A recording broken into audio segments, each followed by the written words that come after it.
કેટલાક મિત્રો લો મેન્ટેનન્સ હોય છે.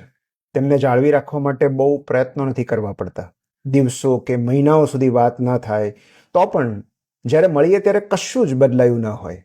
કોઈ ફરિયાદ નહીં, કોઈ ગેરસમજણ નહીં, ન કોઈ ખુલાસા આપવા પડે, ના અફસોસ જતાવવો પડે. આવા મિત્રો વાઈફાઈ જેવા હોય છે. રેન્જમાં આવીએ એટલે આપોઆપ કનેક્ટ થઈ જાય.